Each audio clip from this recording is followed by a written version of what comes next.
So this is us and this is Bright Stars, and we're going to speak to Emma. So these are all our wonderful partners that get involved in Bright Stars, all our businesses.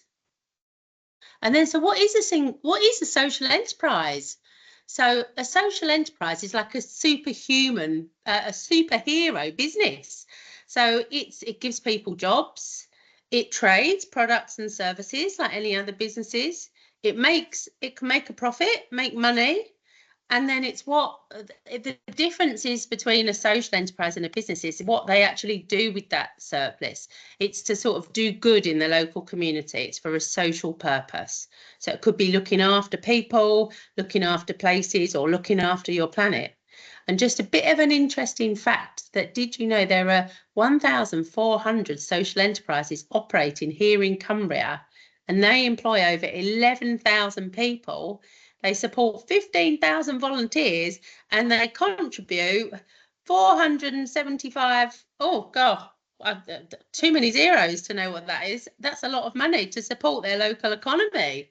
So that's absolutely fantastic, isn't it? And these, maybe you'll recognise some of these logos because these are some local social enterprises. So we've got Emma's, the rebuild site. We've got Calderwood House as well, that look after the homeless people and ex-veterans, and they sell coffee, and all their coffee goes back into sort of supporting their community and those veterans and those homeless people. Then we've got the co-op. Do we know that was a social enterprise? And then we've got the gyms, the better gyms. Do any of us go to the gym? These are swimming pools. And then we've also got Cumbria Health as well. And then we've got us, the Centre for Leadership Performance, because all of our money that we generate goes back into supporting and doing more good things in the community, supporting young people.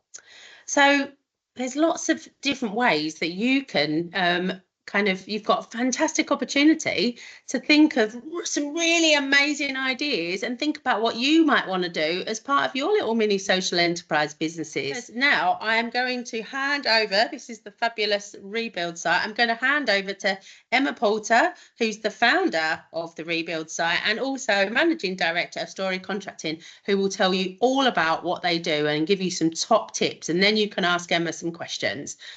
So thank you so much, Emma, and it's over to you. Yeah, right. Thank you. Thanks for having me today. So yeah, my job, actually, I'm in I'll just quickly show you where I am calling from today because it's very cool. I work in construction and we build railways, and I'm at a meeting in the National Railway Museum today. So look, there's like old trains behind me. So that's quite cool. So my main job is working in construction and building things.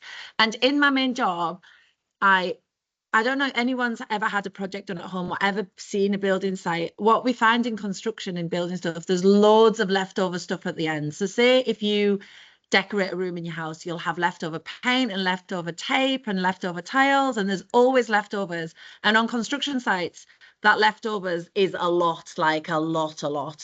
And globally, construction makes about 1/3 of the world's waste, and so that's a big problem. It means that we're wasting a lot of things, and often we're wasting things that are absolutely fine that you could use for something else and you could build something new with it. And at the same time, you often have lots of kind of people maybe want to do a project or they want to do something in the community, but buying the material that they need costs a lot of money. And so maybe they just won't do the project, or maybe they won't be able to do it quite the same. And so I thought then, well, maybe we can do something more useful with those materials. And instead of them going in a skip, maybe we could make sure that they get used to build something new. And so what Rebuild does is we speak to the construction companies and the builders, and we say, right, when you've finished, if you've got leftover wood or leftover bricks, don't put them in the bin, send them to us. And so we go and get them, and they come to us, and we have a big shop in Carlisle that has all the leftover tiles and paint and doors and skirting boards and bricks, and what else is in there? All sorts, handles and buckets and tools and just all sorts of things in there. All that is too good to throw away. And then we give them for free to community projects, and we sell them to just anybody that has got a project they want to do, and they can come and buy those materials for us for less money. And so it means that people can do more projects, and it means that we've got less stuff. The builders in Cumbria don't need to put as much stuff in the skip, because if it still can be used, we'll make sure it gets put to good use. And we also do it for paint. So paint as well is a big problem with there's always leftover paint in a project. So we also will take paint, and then either we work with a company that will clean it up and recolor it a new color, or we just sell kind of part tins of paint. So Rebuild, it's existed so far. We've saved 3,000 tons from going in skips. And I was thinking I should have had an example of like what a ton is. Like, how much is an elephant? An elephant's a couple of tons, isn't it? Be a few hundred elephants. I don't know exactly the number, but it's a lot. 3,000 tons is a lot. And we've done about 150 community projects. So that includes lots of schools get things from us. Lots of schools maybe do things in the playground, or maybe have like creative play kind of scrap store. I don't know if in your school you maybe have an area that's got just kind of wheels and tubes and balls and like stuff that you can use your imagination to play with. So that's lots of that comes from us as well.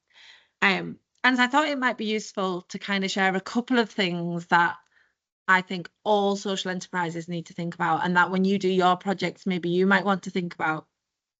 So one of them, for example, is when we set off Rebuild, we were really trying to fix a problem. Like we could see a problem and we were trying to fix something. So often social enterprises are run by people who see a problem and they think, I could do something about that. That annoys me that happens. I'm going to fix that.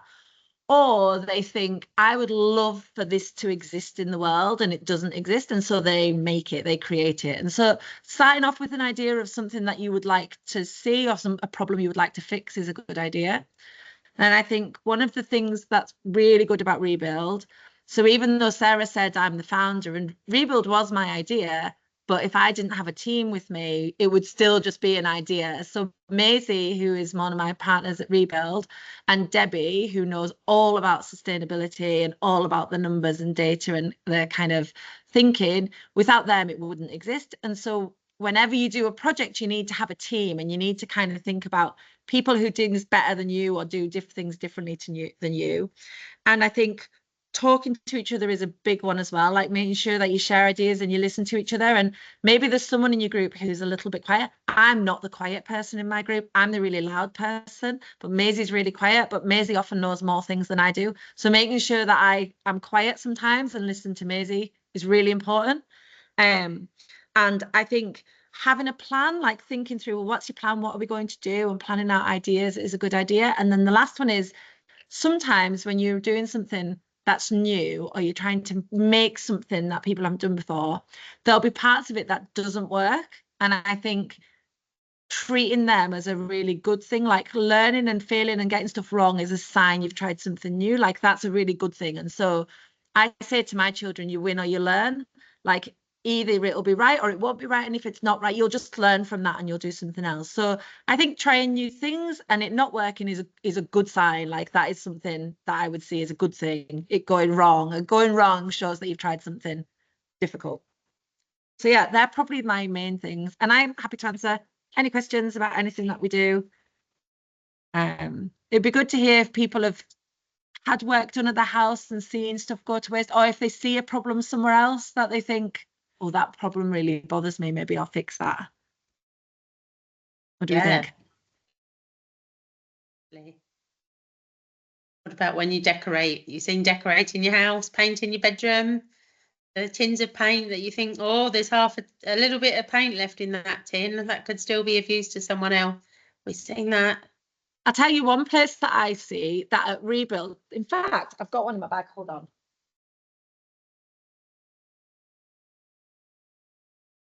At Rebuild in the shop, all of our shops and the tills have got like little notepads that look like this, and most of them have got a clip on the top. It's just come off in my bag.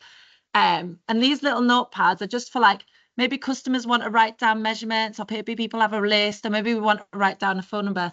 These are made from leftover worksheets that haven't been done from a school, just previous ones that haven't been used. And at the end of the school year, there's always, you do your work in your exercise books, and sometimes you finish a book, but often you don't. And at the back, there's like still lots of blank pages. in my children's books, those blank pages get ripped out and I make little notepads out of them for rebuild.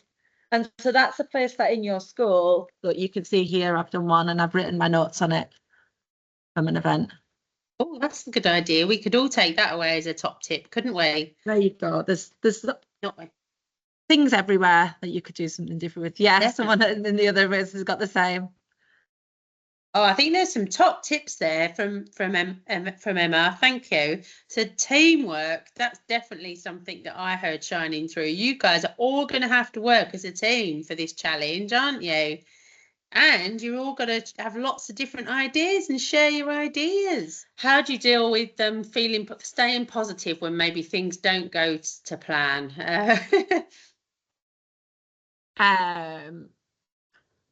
I think it's that you think them not going to plan is okay, especially if you're doing something new. Like I'm probably at the more extreme end of thinking, because Rebuild set off to try and fix a problem that no one else was fixing.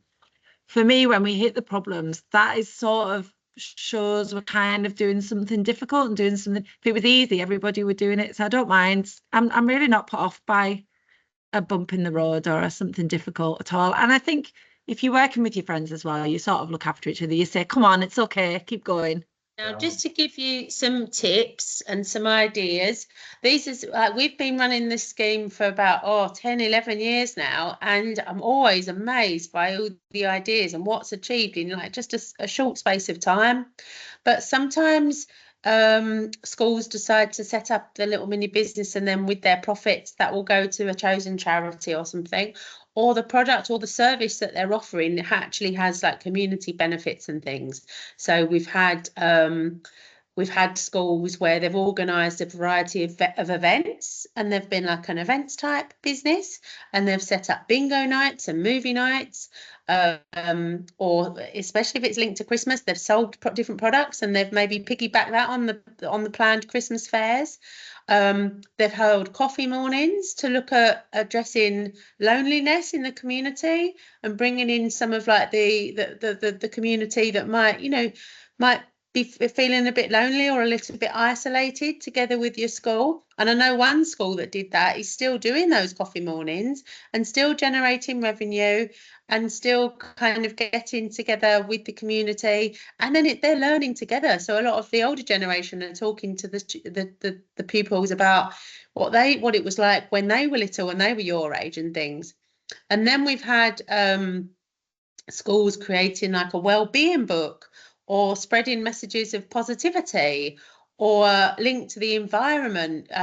They've made products like wildflower seed bombs and eco bee houses to encourage the wildlife. Or one of the things that they've made well-being mantra pictures and pebble pals and just things that are going to make people feel better. There was another school that did something which was addressing like healthy eating, and they made some really beautiful fruit kebabs and healthy snacks, and then they sold them to their other children in the school and to parents, and made fruit crumbles and even sold online as well. And then they had an event where people could come and attend and they could buy some of those things. So there's lots and lots of different ideas that you might have. And if you haven't got any at the moment, then that's okay, because you've got a little while to have a think. And when you meet up with your business mentors, you can brainstorm and share lots of your ideas. And remember, as Emma said, no idea is a silly idea. That's how innovation starts. So you can start brainstorming and have lots and lots of ideas, and potentially you think, oh, we couldn't do all those in 8 weeks. That's just too hard. But what you can then do is you can just look at maybe what was the most popular, or take a vote and funnel those down, so that in the end you've maybe just got 1 or 2 ideas of what you might want to do. So we're super excited to see what you guys are going to get up to. But actually, it's more for us. We just hope that you learn lots and you build your confidence. And as you do all these new things, you learn new skills that you didn't even know you had. And that builds your confidence anyway, doesn't it? And you might make new friendship groups, and as a class, just work so much better as a group and as a team. And hopefully, yes, running a business is hard work. But it's also can be really good fun. So more importantly, we hope you have lots and lots of fun. So over to Emma, because Emma's got her hand up.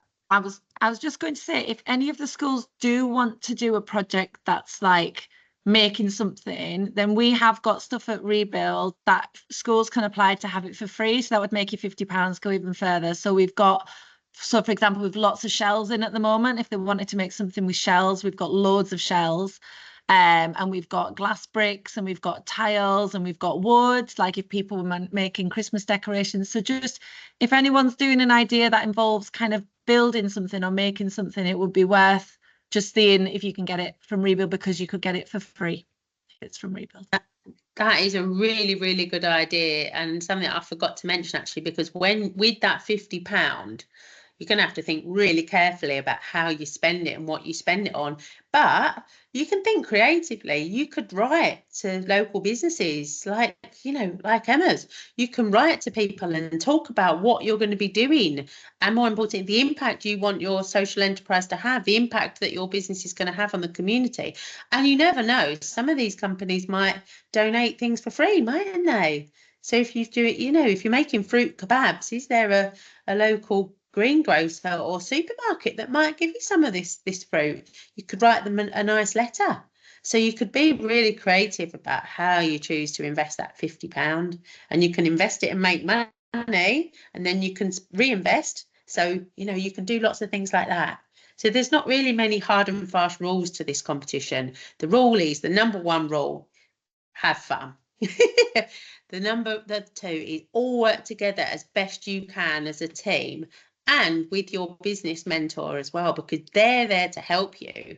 They work in business. They know how to run a business. They'll be able to help you to put together a marketing plan, or design a fab logo, what you're going to call yourselves, or help you with the finance. Maybe bring in one of their finance people that will be able to help you talk about how you're going to make money and how you're going to spend that £50. So they've got some top tips.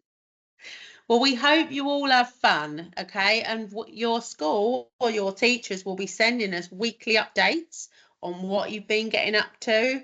Maybe sending us some photos, sending us some things on what you've learned that week, what you found challenging, and potentially what award you might want to go for, whether it's best example of teamwork and leadership, most profitable, best example of engaging your community. So there's lots of prizes that are going to be at the end of this, and then we're going to bring you all back together after Christmas, and I can't believe I'm saying the word Christmas, to have like a huge celebration event where we're going to give all of you some certificates, and we're going to celebrate everybody's successes.